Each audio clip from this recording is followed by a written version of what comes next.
that happens in our community every once in a while. Also showcases those viral stories, those trendy stories, and those stories that'll have you scratching your head, like this one that we're going to talk about later on, coming up in the sprint. Get this, a family accidentally spends over $100 on chicken nuggets. Yeah, we'll talk about the mistake, or as you would like to say, a mixtape, coming up later on in the sprint. Gonna hear my thoughts about it because, again, if you're door dashing something, ain't no way in the world. I can see how it could happen, but when you DoorDash, it's always known that you better doggone double check, triple check, all that stuff before you check out. But this family didn't, and we're going to get into details about it and what they ended up doing with all of these chicken nuggets. But first and foremost, again, showcasing the good that comes out of a bad situation in our community. We got the story update on the local team who's lucky to be alive after a horrific car crash that happened over the holidays. She's defying the odds. We've told you guys about this before. After spending just a little over a month in the hospital, her name is Lauren Worley. She's awake and acting like her old self again. Her father and doctors say that every day she continues to defy the odds. Lauren has been talking, walking some, and even got the chance to see her boyfriend, Micah. Good job, Lauren. There's times throughout the day she talks to you like she's never even been in an accident, which is amazing. Being young and healthy is an advantage for her, and she's really, done better than expected. And Lauren's dad says that the next steps are to head to Charlotte, where Lauren will have 3 weeks of physical therapy. They believe the support and prayer helped in her recovery. Now, if you will remember, the man accused in the crash is due in court on March 26th. This is 30-year-old Oscar Vidrio. He's of Floyd County, facing several charges, including driving while intoxicated. That all started because of his mistake.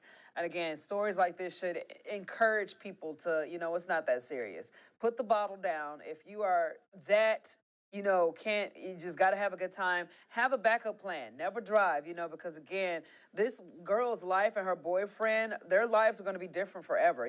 They've experienced something very traumatic together, could have lost their lives, but by the grace of God, they are both pulling through and doing well in their recovery process. So thank God for that. But again, this whole situation with drunk driving or intoxicated driving, whatever you want to say, if you are under the influence and you get behind the wheel of a car, you are 100% not thinking about the ramifications of your actions, of what could happen. So please let this be a story that encourages everybody to do not drink and drive. Don't be intoxicated. And again, if you do want to go out and do something, we're not telling you not to have a good time, but have a backup plan. It is never that serious to get behind the wheel if you are not in your right mind. So shout out to them. Good update right there. We're going to continue to follow their story. I know Thomas Mundy has been doing a really great job with keeping in touch with the family and doing it in a respectful manner. So shout out to Thomas for doing that. Another serious situation that we got to talk about, January is Cervical Cancer Awareness Month. Research shows that late-stage cervical cancer is on the rise, unfortunately. Doctors at Cleveland Clinic say that could be due in part to the pandemic and changes in the guidelines for pap smears. Before, women were told to get them done annually. Now it's every 3 years, and in some cases, every 5 years. Early stages of cervical cancer don't usually involve symptoms and can be hard to detect, making the need for the routine pap smears very important. The test can identify any abnormal cells. Cervical cancer is preventable with a vaccine. We developed a vaccine years ago. There's several on the market that are extremely effective at preventing cancer. In Australia, where uptake of vaccines are high, they're seeing a decrease in the amount of cervix cancer in that country. According to the CDC, roughly 13,000 new cases of cervical cancer are diagnosed every year in the United States, in addition to the 4,000 deaths. So again, another situation that you guys got to be on top of. All of my women out there, please, please, please do what you can to get yourself checked because, cancer, again, touches every corner of life sometimes, whether it's your loved one, whether it's your friends. I remember at my old station at KSAT, our sister station to this station, actually, Lee Waldman, a fantastic reporter, now they're investigative reporter.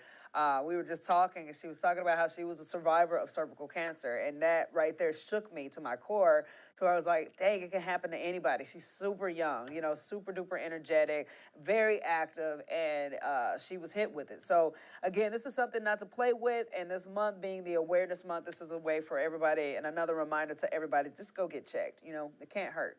Moving on, man, we got a new online database tracking the wildlife collisions on roadways in Virginia. We've all hit an animal before, and it's not the best feeling, but it's definitely not the best feeling when it comes down to your vehicle, okay? Called the Habitat Connectivity Hub. From deer to squirrels, there are 1 in 70 chances of hitting an animal every time you are behind the wheel. This database helps drivers see riskier areas. Site also looks at projects on the local level to reduce these types of accidents. So yeah, no, this is cool that they're looking into this because I fortunately have never hit a deer. I do not want to do that because I've seen the damage that can do. I unfortunately have had the not so good luxury of hitting a raccoon. I ran over one of those before. I hit a squirrel. I tried to dodge it, but the home skillet biscuit decided to line up with my tire. I don't know. I didn't like it, but again, having databases like this in the works, it's good to figure out what to look out for and what's the riskier areas and whatnot. But more than anything, I'm pretty sure this is dealing with crashes to animals. For example, like the deer and the dogs and the moose, things that are big and can cause damage. So that's a cool project to happen. Not necessarily a squirrel, but again, if you can't avoid a squirrel and if it doesn't cause you to get in an accident or a crash, do not hit the squirrel. It's not a good idea. All right. Another chance to make a difference in our community, man. We got to think about our seniors. Check this out. They got this thing called the Soup for Seniors. Canned food drive kicks off the end of the month. Local Office on Aging is taking donations through February the 4th at their Office First Bank location and more. They say that all the donations go towards taking care of our elderly. Fuel costs are higher and pantries are getting a little bare, and so seniors, their budgets are stretched more now than ever. They need all kinds of foods, non-perishable like soup, peanut butter, and crackers work great. So yeah, let's get that done, man. I mean, you'd be amazed at how much the need is strong in our senior community. And it's one of those things where it's just like, that should not be a thing, but unfortunately it is. So whatever we can do as a community to step in and help, let's get it done. And this particular organization is doing just that. So go to our website at WSLS.com if you would like to figure out how you can contribute. So if you walked outside today, you would notice that, at least in my area, I live over in District View, and it was foggy.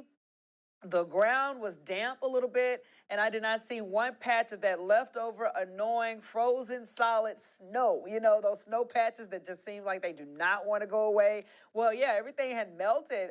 It's warming up right now, and I know that's some good news for people who hate the cold weather. Let's get to meteorologist Chris Michaels. He's talking more about how we're about to get some rainy conditions coming our way. Hey there, guys. Today, kind of cloudy, dreary, maybe some scattered showers. Most of our rain comes overnight into tomorrow morning. Turn scattered tomorrow night, scattered Friday night, a little more widespread Saturday. In between now and then, though, we'll see high temperatures, especially Friday, making their way into the 60s. All right, Chris, thank you so much. Going on today, if you love your Dunkin' Donuts, I think it's like less than an hour before they do the actual grand opening. Check this out. It says happening in Christiansburg. It's a new Dunkin' Donuts there. It's the second of 5 planned openings across the Virginia in the next 3 months. This is happening right now. Started at 5 a.m. They had the first 50 people in line, got a chance to get free coffee for an entire year. There's ribbon cutting happening at 9 again to celebrate the new location on Roanoke Street. So if you're a Dunkin's fan, get out there, have some good times, man. Like I said, I've tried Dunkin'. I've had Dunkin' one time, maybe a couple times. It's a big deal here. This is my first place that I've ever moved where Dunkin' Donuts was what's popping. So if you like you some Dunkin' Donuts, there's a new location in Christiansburg, and I'm pretty sure it's going to be busy, at least starting out. So shout out to them, bringing more businesses in. I love that. Economic development is very important for our communities. So here's a story that I got trust issues with, okay? This is a question that apparently has dogged researchers for a long time. You ever ask yourself, why is my dog wagging its tail? I don't know about you, but when we have our animals, we know our animals to the core of their emotions, especially if you had them since they were a puppy. But typically, wagging the tail is a very clear form of communication to me. Unfortunately, that's not what this research is saying, okay? So most popular theories suggest that our 4-legged friends wagging their tails is a sign of happiness. But animal researchers in Europe believe that it may be linked to something else. New findings suggest that evolution plays a factor in dogs wagging their tails. The researchers studied dogs and wolves and found that historically, wolves hardly ever wag their tails, but when dogs do, people tend to react in a positive way. So over the thousands of years, they believe that people wanted to keep that trait while breeding dogs. Results from this study appears in Biology Letter Journal. Researchers say that they want to continue their study into this topic. Okay, so what are your thoughts on this, guys? I personally think that they're reaching. One, Jenna made a really good point today. Like, why is this something that we even studying? Come on now, let's just accept it. You know, just it is what it is. If they're wagging their tail, they're wagging it for a reason. I don't think it's just for some type of crazy, out there form. No, like if you got a dog, like for example, Bo, he has a tail. Anytime he's happy, anytime he's excited about something, anytime he sees somebody or he's eating, his tail is wagging because it shows he's in a really happy spirit. Like them jokers get the moving and wiggling and stuff. That's just, I just think that is a very tested, proven theory, in my opinion. When they're sad or when they're in trouble, the tail sags, like, I don't know. I just feel like looking too far into it, like, so what the wolves' tails don't wag that much. I genuinely think that, okay, cool, let's look at the circumstances that are surrounding a wolf. I'm pretty sure if a wild wolf grew up in a household with people, they would have more things to wag their tail about. But let's face it, they're in the woods, they're by themselves if they're not with their packs. In the packs, they're competing constantly, and they're looking for food. It's like live or die for them. So no, they're not going to sit there and be wagging their tail the whole time, I don't think. But a dog in a happy household or a dog in a humane society, you name it, a dog shows its emotion through its tail. I'm going to challenge those biologists. Like, I know I'm not like an expert on this. I'm just talking from experience of living with dogs. I think that it is definitely because of their emotion. Even when they're angry, they do this switch thing with their tails. Like, you can just tell their mood by their tail, in my opinion. Even with cats, sometimes they do the little flippy thing when they're like doing something mysterious. I don't know. I just feel like spending too much money on something that's not worth wondering about. I'm not concerned about it. I like seeing Bo's tag whale. So tag whale, wag its tail. There you go.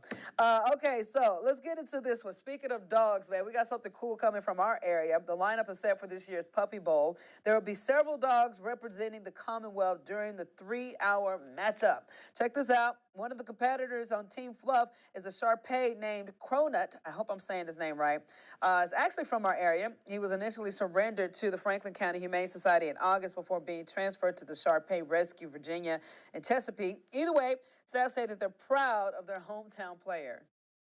Well, it's neat to see a dog that comes from a rural area, in a rural, little smaller shelter end up kind of doing big things. Just really sweet, friendly, typical puppy. When they're young like that, they're a little more immune compromised. So we like to get them out of the rescue as soon as we can. And that's really what you want in the rescue world, is that everybody's helping each other out and getting animals some visibility and helping them find their homes, whether it's directly through us in our area or if it's through a rescue partner. This year's competition will be the biggest yet, featuring 131 puppies, 73 shelter and rescue across 36 states and territories. So always a good deal to have that kind of cool exposure for puppies and animals. And it's cool that we got one coming from our area that'll be competing. So got to look out for Cronut. Hope I'm saying his name right. It's a cute little Shar-Pei. Get out there, watch it, and support them. All right, back to the story that we were talking about that's kind of keeping people scratching their head, at least me, because I'm just like, girl, check your receipt before you check out of DoorDash, all right? So a family in Long Beach, California ordered McDonald's for dinner, but a mishap caused them to get a few more nuggets than they bargained for. 30, 40, 50, 60, 70. See, they think it's funny. So the family ordered DoorDash and somehow they accidentally added a zero, ordering 20 rather than two 10-piece boxes. They say that they didn't even look at the total bill, so they had no idea until their order arrived. The driver said that it was the biggest order he's ever seen.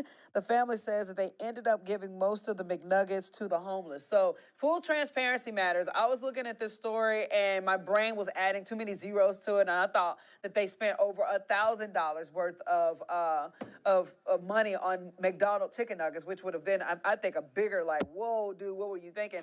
But even then, spending, I think after I did the actual math, 20 10-piece nuggets cost I want to say over like $170 something, like nearly $200, because I think the price for a 10-piece chicken nugget, maybe the meal, I think that was kind of like $8.99, something like that. Either way, I don't know about you guys, but anytime I DoorDash, I specifically look at the total before I hit checkout, because sometimes, they got those extra fees that add up to it. Yeah, it's worth it because you're not going to and from to get the food, but at the same time, I'm just the type of person that is a stickler on, all right, let me just look at this price. And sometimes the price discourages me. I want to sit there and just be kind of, juicy one day, and I'm like, forget it, I'm going to order this particular food, and I'm craving it, and then I look at the price, and I'm like, I don't need that food that much, and I'll just go back. But either way, this family, they got them a lot of chicken nuggets.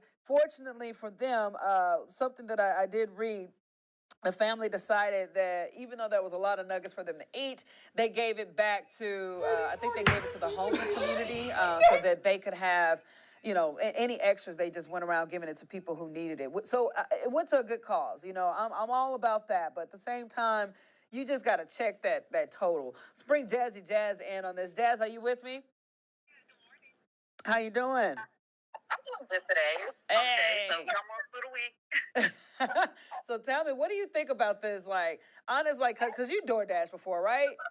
No, I've never DoorDash before, but What? I order DoorDash all the time, but I always double check to make sure that I didn't overspend, or just make sure I check all the fees. That's like one of the first things that I do. Right. So, yeah, I'm with you on this one. I couldn't see myself accidentally ordering 200, and if I did, I don't think I would find it as funny as they did. But Yeah. I'm glad they were able to find the humor in a situation like that, because sometimes you just need to laugh at a mistake and not take things so seriously. And it's nice that they actually gave the nuggets to the homeless. Right. People with homelessness. That was really nice of them.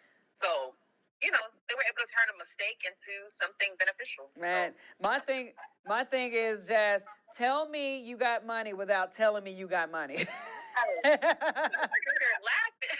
Like, I'm not even trying to get it to go pick it back. Ain't no. That is a lot of nuggets. That's a lot. 200 nuggets. I love McDonald's nuggets, but not that much. Dude, that's a lot of money. Like, there was one time I went and got like a sausage and biscuit. I was just like, how much is this again? Like, come on now. Y'all supposed to be the dollar menu. What's up? I swear, I still like McDonald's has gotten more expensive than it used to be. Yeah. Now, if you want to get like a 10-piece nugget meal, that's like almost $10.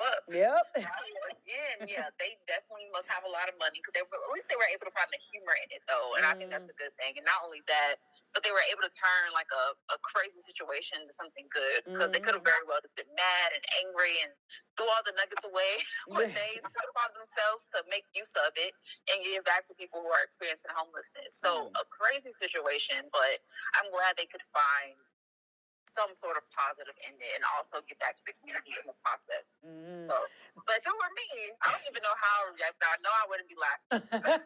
So, Jazz, you got a dog named Scoop. You got to tell me you're on board with me with this. Do you think that research is reaching, like, I think it's pushing it a little bit, like talking about there's some other reason why dogs wag their tails?